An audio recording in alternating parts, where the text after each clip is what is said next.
Hi, Dr. Lindsey here. In this video, I'm going to take you through two of the most complicated types of hair restoration surgery cases that we do.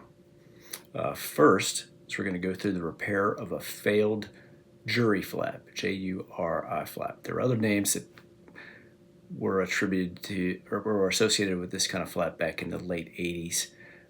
They've pretty much all fallen out of favor, and only on rare occasions do you actually see somebody that's had one. I've had the occasion to repair, I think, 3 of these now.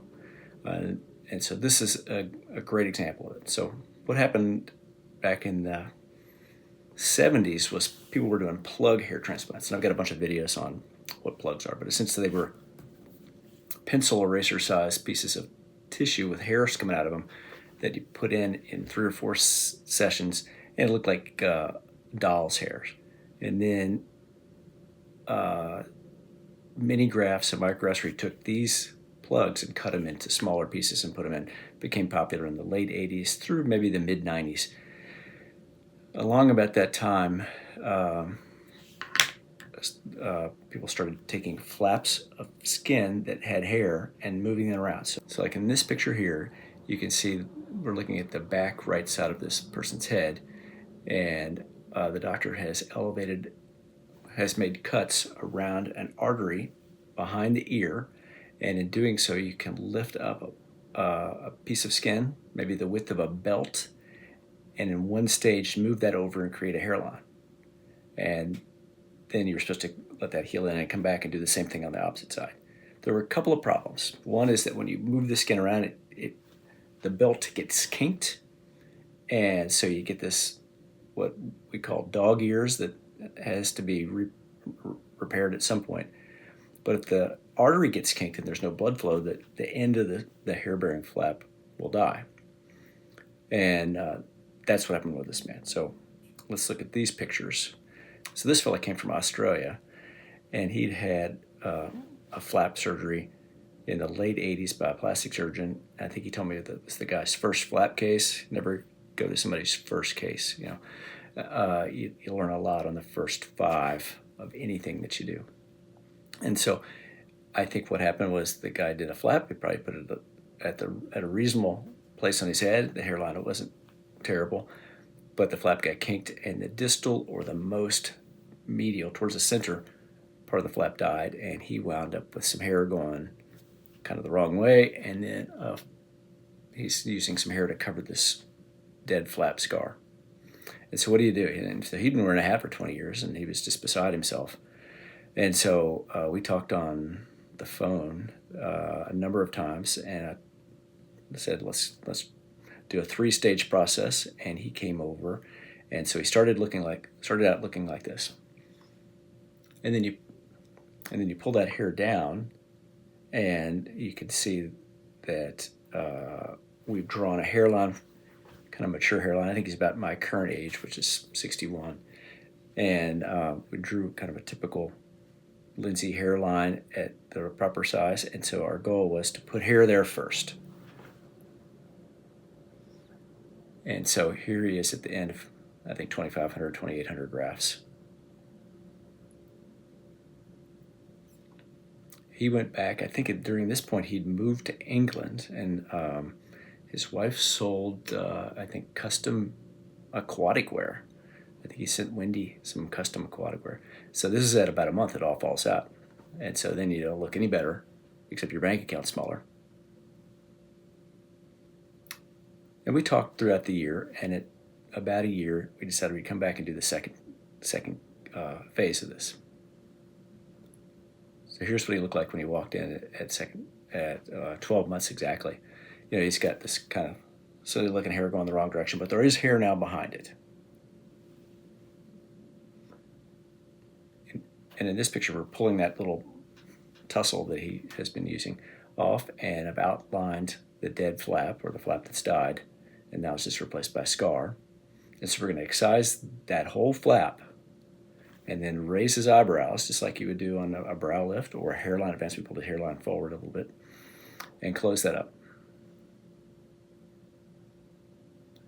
So in this picture, you see the hair on the flap's been buzz cutted, still outlined. We're looking from behind. Now here's the flap laying out just like a strip case would be. And I handed that to my technicians, and they dissected each hair or follicular unit out of that flap, and we inserted those behind his first case.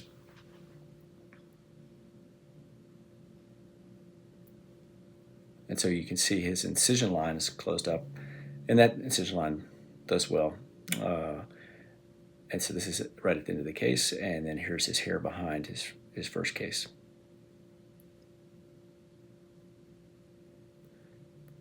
Then we talked over the phone, and it's now been 27 months since I first met him. And so he comes back over. And here we are for phase 3. And so here we are standing outside the office door.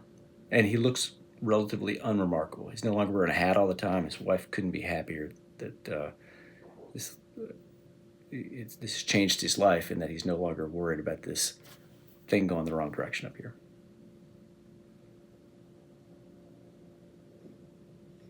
And so at this point, we excised a strip from the back of his head, typical strip case, add a little hair in the front, a little bit of hair from in the back to give it more thickness. This is at the end of that third case. Remember, first case, build a hairline, or put the frontal third. Second case, cut out the JURI flap and put hair behind it. And the third is to bring his hairline down a little bit and get some density through and add a little further back.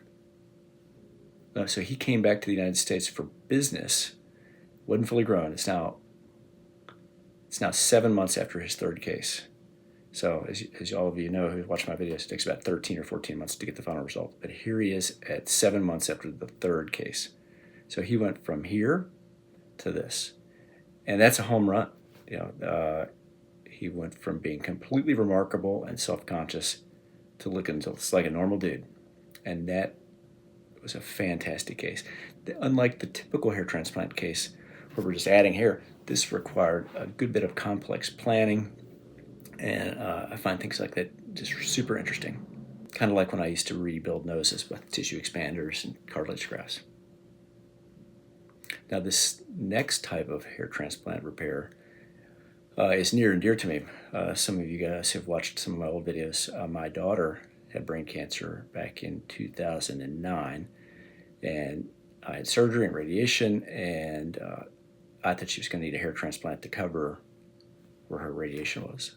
Fortunately, Julia did not need that, but I put out the word to the local doctors and hematologists and the children's hospitals that I would be glad to repair kids like this.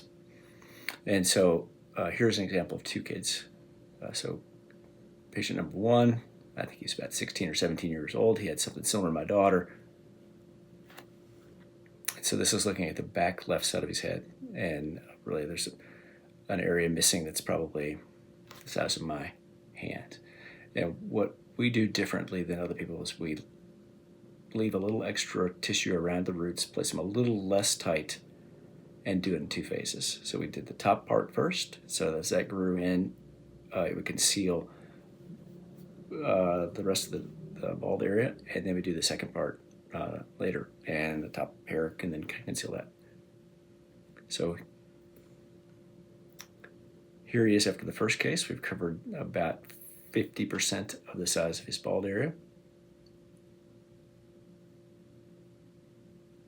This is at 6 months. You can see it's partly grown in, and I never know whether it's really going to grow in well because that skin has been radiated and is no longer good virgin soil, but it's rather like old Virginia clay. But this is 6 months and it's growing in. And so we did his second case at 6 months for a variety of reasons. And so we taped his hair up we'd already put in and put more grafts in below. And here's the end of the second case. And then this is 5 months after the second case and 12 months after the first case. So I think we did the second case at 7 months, not 6 months. And he looks fantastic. I mean, if you pull that hair apart, you can see it's a little thinner hair. It's not quite as dense as the other side. But no longer did he have to worry about people looking at the back of his head wondering what's going on. Here's another young man. He'd had an osteosarcoma, I think, of his jaw joint on the right side. And so in his before pictures, So in these before pictures, he felt he looked like Beavis from Beavis and Butthead because he had no hair on this side. And he's quite self-conscious. And he had just graduated from high school and was going to go to college. And so we did the top first. Here are the grafts in place. Here's at 3 months. They're actually starting to grow a little faster than the typical hair transplant. And then at 12 months, we did the second case where we taped the hair up we'd already put in before and did the bottom. And we did it until we ran out of hair. So we probably got about 90% of his hairless skin. And this is at the end of the second case. And here's 4 months after the second case with some hair growing.